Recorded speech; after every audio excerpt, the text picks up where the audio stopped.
కాబట్టి మనుషులలో ఉండవలసింది ఏంటో తెలుసా? దేవుడు కోరుకున్న ప్రేమ.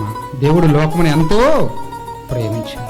ఆ ప్రేమ ఏ భార్యాభర్తల మధ్యనైతే ఉంటుందో, ఏ కుటుంబాల మధ్యనైతే ఉంటుందో, ఏ సంఘాల మధ్యనైతే ఉంటుందో, ఏ దేశాల మధ్యనైతే ఉంటుందో, నిజంగా ఆ దేశాలు, ఆ కుటుంబాలు, ఆ భార్యాభర్తలు సస్యశ్యామలంగా ఈ భూమి మీద బ్రతుకుతారు. దేవుడు ఎలా ఉండమంటున్నాడు తన పిల్లల్ని?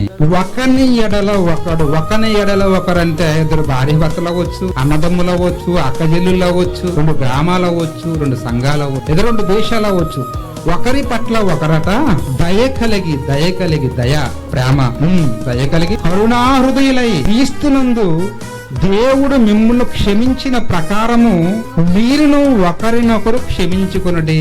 క్రీస్తునందు దేవుడు మిమ్మల్ని క్షమించిన ప్రకారం అంటున్నాడండి. బాగా జ్ఞాపకం చేసుకోవాలి. అంటే ఒకప్పుడు మనం కూడా మంచివారం కాదండి. అనేక పాపాలతో అపరాధాలతో చచ్చిన వారుగా నిత్య నరకానికి పాత్రులుగా ఉన్న మనల్ని యేసుక్రీస్తు వారు మన కొరకు చేసిన ప్రాణత్యాగం, ఆయన రక్త తర్పణం వలన దేవుడు మన అందరి అపరాధంలో క్షమించాడండి. ఆయన క్షమించకపోతే అసలు భూమి మీద మనకు బ్రతికే హక్కే లేదండి, ఎప్పుడో పోవలసింది. ఆయన క్షమించాడు కాబట్టి ఈ రోజు మనం ప్రాణంతో ఉన్నాం. కాబట్టి క్రీస్తు త్యాగం బట్టి మనం చేసిన అపరాధాలు క్షమించి దేవుడు మనం బ్రతకడానికి ఎలాగైతే అవకాశం ఇస్తున్నాడో, మనము కూడా మన సహోదరులు చేసిన అపరాధములు క్షమించి ప్రేమించాలండి. దేవుడు లోకమును ఎంతో ప్రేమించాడండి. నిజంగా ఆయనకున్న ప్రేమ మనం ఎందుకు కలిగలేక దేవుని ప్రేమ కోసం ఆలోచిస్తుంటే చాలా విచిత్రంగా ఉంటుందండి నిజంగా.